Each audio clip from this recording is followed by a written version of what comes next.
तो क्या हाल चाल सत श्री अकाल, मैं हूं नियॉन मैन एंड गाइस आज हम लोग बात करने वाले लैंग्वेज डिबेट के बारे में। तो मराठी लैंग्वेज को लेकर कंट्रोवर्सीज बढ़ते ही जा रहे हैं। Well guys few days ago एक क्लिप वायरल गया था जहां पर कुछ एमएनएस वर्कर्स महाराष्ट्र में एक शॉपकीपर को थप्पड़ मार रहे थे just because he was not speaking in Marathi. ये वायरल जाने के बाद एक बिजनेसमैन है जो कि उधर ही रहते हैं महाराष्ट्र में, उनके तरफ से ट्वीट आया था जहां पर वो एमएनएस के प्रेसिडेंट राज ठाकरे को टैग करके लिखे थे कि मैं 30 साल से मुंबई में रह रहा हूं एंड मैं आपके ये मिसकंडक्ट को देखकर रिजॉल्व किया हूं कि जब तक ऐसे लोगों को अलाउ किया जाएगा to take care of Marathi manoos, मैं मराठी लर्न नहीं करूंगा। क्या करना है बोल। अब ये ट्वीट वायरल होने के बाद एमएनएस वर्कर्स क्या किए कि ये बिजनेसमैन के ऑफिस में जाकर उसको वैंडलाइज किए, पत्थर वगैरह एंड कुछ ऑब्जेक्ट्स फेंकने लगे। एंड लोग ये चीज को देखकर बिल्कुल भी खुश नहीं है। लोग वहां के लॉ एंड ऑर्डर को क्वेश्चन करने लगे कि ये सब कैसे इतना ज्यादा ओपनली हो रहा है। कुछ लोग ये भी पॉइंट रेज किए कि फिर लोग बोलते हैं कि भाई रिच एंड ब्राइट लोग इंडिया को छोड़कर क्यों बाहर जा रहे हैं, यही सब रीजन की वजह से। लेकिन कुछ लोग थोड़ा सरकास्टिक कमेंट्स भी किए जैसे कि पत्थर वगैरह जो फेंका गया था वो ग्लास डोर पे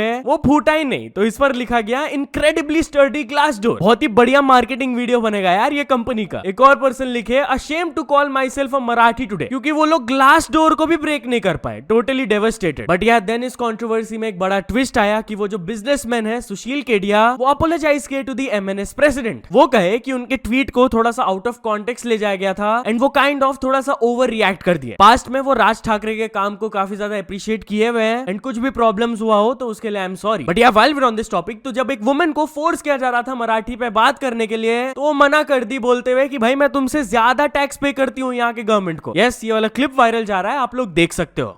मैं हिंदी में ही बात करूंगी। हिंदी में बात करेंगे, मराठी नहीं बोलेंगे। नहीं क्यों मराठी में बोलूं? क्यों इधर करते हो उधर करते हो? मराठी बात करती है ना, काम करती है ना महाराष्ट्र, मराठी आलीच पाहिजे। तुमको तो हिंदी ही आता है। हम हिंदुस्तानी है, हम हिंदुस्तानी है। क्या तुमने यहाँ पे क्या अपना कॉपीराइट काला कमाई नहीं करते हम, समझ गए? पूरा सफेद में कमाते हैं, गवर्नमेंट को बाकायदा टैक्स देते हैं। हिंदी वाले चलना है, तुम जाओ ना। तो चलिए अब आगे बढ़ते हम लोग बात करने वाले अपूर्वा दी रेबल किड के बारे में। तो क्या अपूर्वा 41 करोड़ रुपीस कमा लिया है, इस चीज पर वो रिएक्ट की। बेसिकली उनसे रिलेटेड कुछ ऐसे रिपोर्ट्स फैल रहे थे कि करेंटली उनका नेटवर्थ इज 41 करोड़ रुपीस। तो इस पर उन्होंने कहा कि भाई मेरा नेटवर्थ उसके आसपास भी नहीं है, I am not even making 1/10 of that. फिर उन्होंने इंसिडेंट भी बताया कि जब उनकी मदर को ये रिपोर्ट्स के बारे में पता चला तो वो अपूर्वा को मैसेज करके पूछी थी कहाँ है ये सारे पैसे, क्यों हम नहीं घर खरीद पा रहे। तो इस पर अपूर्वा उनको जवाब दी थी कि भाई आप ठीक हो ना, नहीं है हमारे पास इतने सारे पैसे। एनीवेज चलिए अब आगे बढ़ते हम लोग बात करने वाले सौरभ जोशी के बारे में। तो सौरभ जोशी अपने फैन से एक रिक्वेस्ट की है। Basically a couple of days ago उन्होंने अनाउंस कर दिया था कि उनका शादी होने वाला है। अब वो अपना पार्टनर रिवील नहीं किए तो बहुत सारे लोग इन्वेस्टिगेट करना स्टार्ट कर दिए। वो उनके इंस्टाग्राम फॉलोइंग लिस्ट में जाकर सारे लड़की को मैसेज करके पूछने लगे कि आप उनके होने वाले वाइफ हो ना। तो इस चीज पर सौरभ जोशी ये कहे, काफ़ी लोग ना इंस्टाग्राम पे जिन भी लड़कियों को, फ्रेंड्स को, मेरी बहनों को जिनको मैं फॉलो करता हूँ तो वो सबको मैसेज करके पूछ रहे हैं और गेस कर रहे हैं, उनको कमेंट कर रहे हैं। तो प्लीज़ ऐसा बिल्कुल मत करो। मैं आपको हिंट दे देता हूँ कि भाई वो जो भी है आपने उसको अभी तक नहीं देखा है, मेरे ब्लॉग में कहीं नहीं देखा भाई। मैंने जिन भी लोगों के साथ में काम किया है, मेरी वीडियोस में जो भी दिखे हैं वो मेरी बहनें हैं या फिर दोस्त हैं, म्यूजिक वीडियो करी है तो वो सब भाई सबके घर की बेटी होती है। तो प्लीज़ इस तरह से प्लीज़ मैसेज मत करो किसी को या फिर कमेंट वगैरह ऐसा मत करो।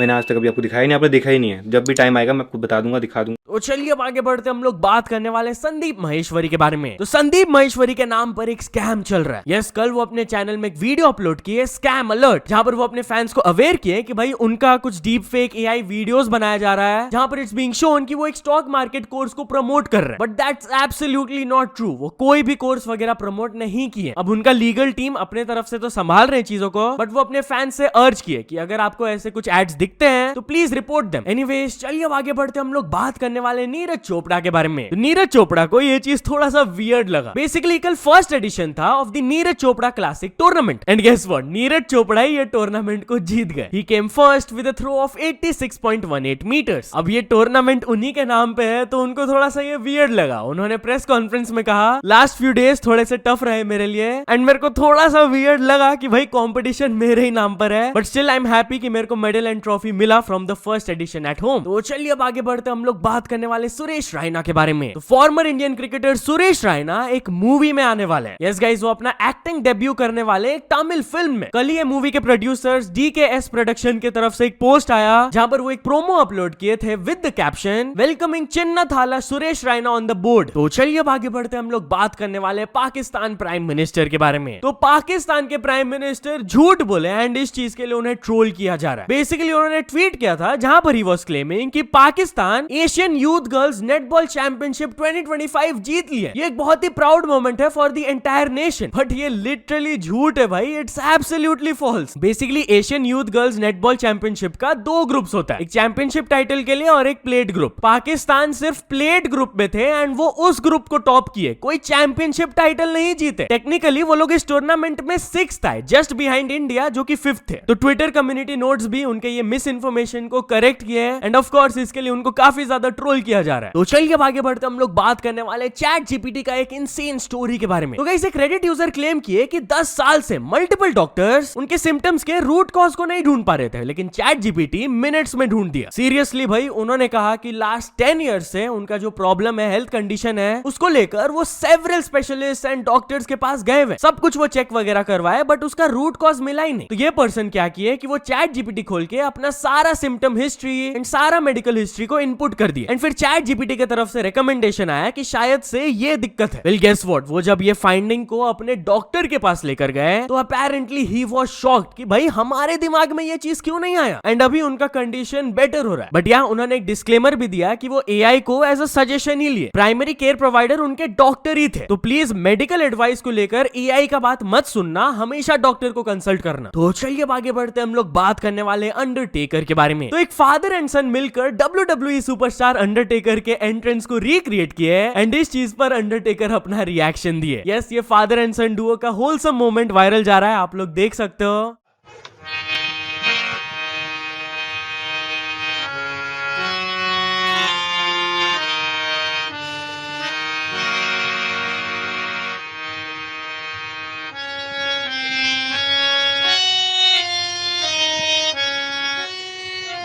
इसके नीचे अंडरटेकर खुद कमेंट किए by saying well done young man. तो चलिए अब आगे बढ़ते हम लोग बात करने वाले एक इंडियन आर्मी डॉक्टर के हीरोइक मोमेंट के बारे में। तो गाइस झांसी के रेलवे स्टेशन में अचानक से एक pregnant woman went into labour. अब लकीली रेलवे स्टेशन में एक इंडियन आर्मी डॉक्टर भी थे जो कि ट्रैवल कर रहे थे एंड अपना ट्रेन के लिए वेट कर रहे थे। जैसे ही उनको इस चीज के बारे में पता चला, वो उधर ही रेलवे स्टेशन के प्लेटफॉर्म में बेबी को डिलीवर किए on the spot with minimal resources. Just उनके पास hair clips and pen knife था, उससे वो बेबी डिलीवर किए और वो भी एकदम सेफली, वुमेन एंड बेबी दोनों हेल्दी कंडीशन में। तो चलिए अब आगे बढ़ते हम लोग बात करने वाले अनएक्सपेक्टेड चोर के बारे में। तो गाइस एक पर्सन जब अपना वीडियो रिकॉर्ड कर रहे थे, बंदर आकर उनका फोन चोरी करके ले गया। यस गाइस, यहाँ पर आप लोग देख सकते हो छत में ये पर्सन वर्कआउट कर रहे थे एंड अपने आप को रिकॉर्ड कर रहे थे एंड अचानक से फोन किसी ने उठा लिया। अब ये कोई पर्सन उठा के नहीं भागा, क्लियरली आप लोग को बंदर का चेहरा दिख ही रहा होगा। तो एक बंदर ने फोन को उठा लिया भाई छत से। तो इस पर बहुत सारे फनी कमेंट्स आ रहे हैं। कुछ लोग ने वायरल एआई मंकी का रेफरेंस देते हुए कहा, भाई रील बनाने के लिए फोन भी तो चाहिए। एक और पर्सन लिखे, I hope the monkey posted this video. तो या तो चल दोस्तों, आज की वीडियो के लिए बस इतना ही। अगर आपको ये वीडियो थोड़ा सा भी पसंद आया हो तो लाइक कर देना, चैनल को भी तक सब्सक्राइब नहीं किए हो तो जल्दी से जल्दी सब्सक्राइब भी कर लेना।